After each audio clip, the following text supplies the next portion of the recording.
Welcome to Sound Advice, where the AV advice is independent, informative, and we like to think indispensable. But that's really for you to say. I'm Angela Lamont, and as usual, I'm joined by our team of experts. And last time we met, you were all a bit underwhelmed, really, with the number of new releases that were coming out. To say it was slow is a bit of an understatement. So how's it looking now? Busy. Quick answer. Because basically most of the manufacturers dump all their stuff in March and April, or at least for review. So all the reviewers suddenly find after a couple of months of not having much to review, they get inundated with product, particularly from the bigger manufacturers, definitely. And quite often they have to remember that the model numbers are only slightly different from last year, which makes writing the copy very confusing. And also you have couriers coming in and out of your house, every 5 minutes. Well, if the courier arrives with a new bit of kit for you to test, I know what your priorities are. So if we see anyone just get up and walk out in the middle of the show, that's absolutely fine. You've got a job to do. I completely appreciate that. Mine have already been.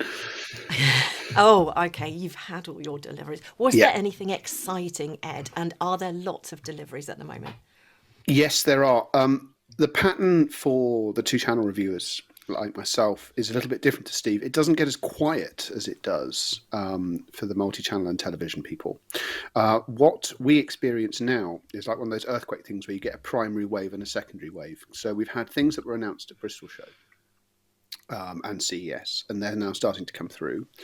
And then we've got things that are being announced to make their proper debuts at the Munich show. And then once the Munich show has happened later on in May, we get lots and lots of stuff that sort of feeds its way in, depending on how ambitious the manufacturer has been saying it's going to be available after Munich, between literally after Munich all the way through to Christmas. So it's nice and stable, and there's lots of things coming through.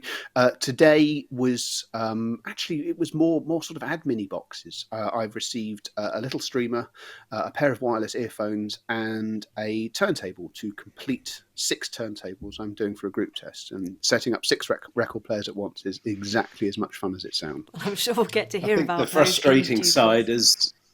Sorry, Angela. The frustrating side is people announcing things, as we've had 3 this week, and then saying, well, that'd be nice to test. When can we have that? I'm sorry, we've got no idea. So I think we'll probably be having that same conversation around Christmas time. Yes, I think that's got better. There was a time, I think a few years ago, where things would be announced and it would be a calendar year before you saw them. I don't know if anyone else would vigorously disagree with this. I think we're generally down into just delays of months these days, so things slowly improving. Well, I'm operating a strict nightclub policy here of 1 in, 1 out at the moment. I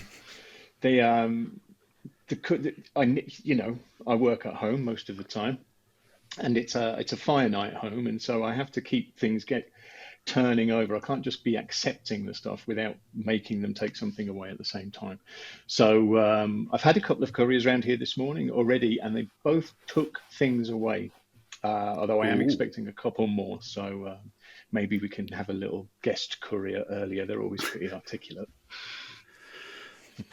And bearing in mind some of the sizes of the things that you test, you and Ed and Andrew, in fact, that you can't just fill your house with all this kit, can you?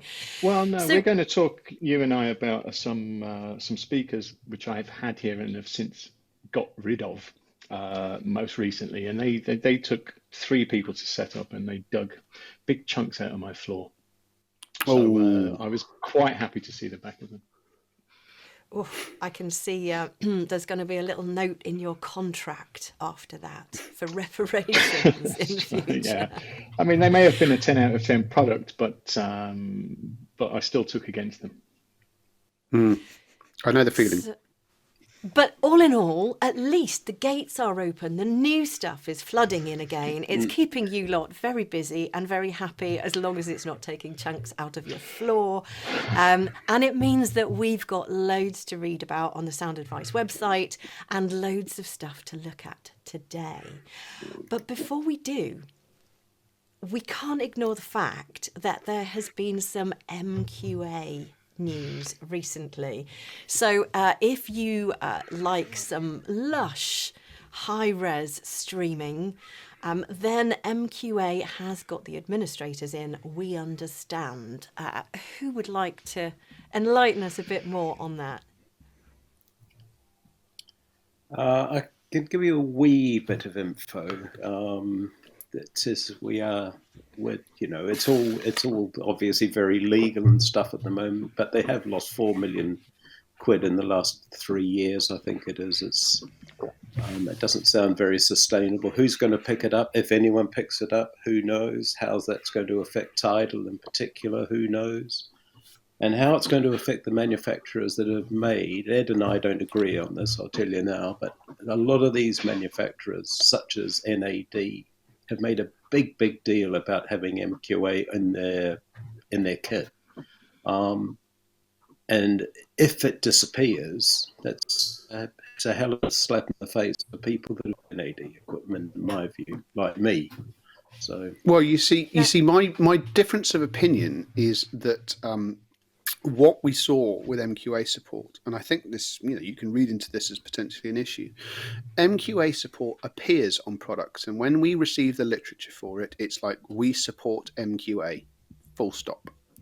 No one then goes on to make any great play of how it fundamentally makes the product more dynamic, better, gets your teeth whiter, so on and so forth. It's simply, we support it, tick the box, it's there if you need it.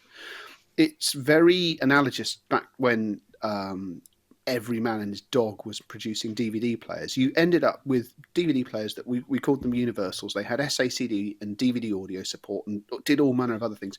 Nobody bought any SACDs or DVDAs. It was just there it was specified out of the panic that who knows, it might become important. And it simply encouraged people to buy it because it calmed them down and made them feel that they had all the boxes, the features that they might potentially need. There was never the follow-on to say, we support this because we genuinely believe it helps sound quality.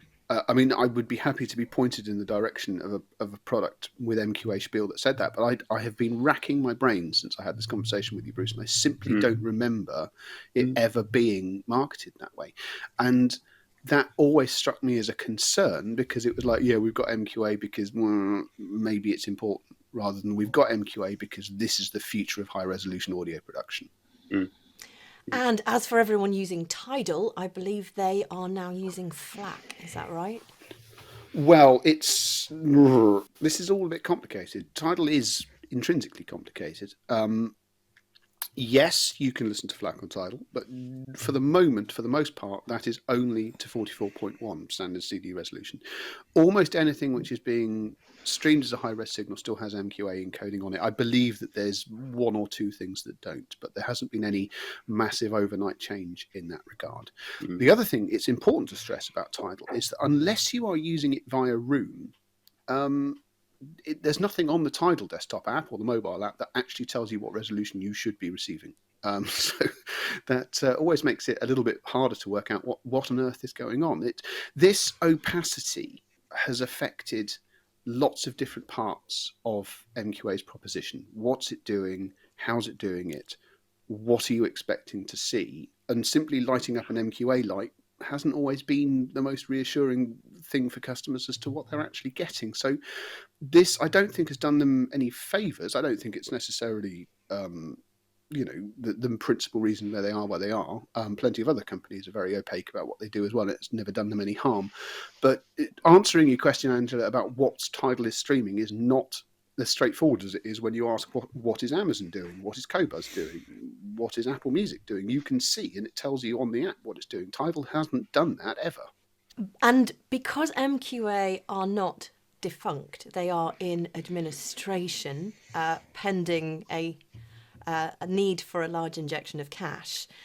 Is there any hope for that? So, for example, Warner Brothers Music are fairly heavily invested in MQA, are they not, in terms of their own output? So what would someone like that do about MQA if it is no longer available? I think the biggest problem is that any people, no matter how heavily involved they are in it, because it fundamentally is able to work without MQA licensing on products, you can shrug, cut your losses and walk away. And I think that's possibly going to be a bit of an issue for finding people willing to invest large sums of money in it, because making it exclusive and making it something that has become entirely structural comes with its own risks. And having had the administrators in and then saying, oh, by the way, it's now going to become much more fundamental about what you have to support in order to listen to this, I don't think that's going to be commercially sensible. So I am to business what John Candy was to hang gliding, so it's not for me to make a guess on this. I mean, who knows what could come out of it? But a number of people have said that MQA was a solution looking for a problem, and with everyone else streaming high resolution music without any form of additional compression encoding perfectly successfully, and video services streaming massively larger files without any issue, it just doesn't necessarily feel like there's any massive reason for it to continue to be. But I stand to be completely wrong on that. I frequently am. So if you enjoy your lush high-res music streaming, there is no need to panic. If you are a Tidal user, there is no need to panic, and you can carry on enjoying your streaming. But just a little roundup there to show that there is plenty going on in the world of hi-fi and home cinema at the moment. So let us know what you would like us to look into next time.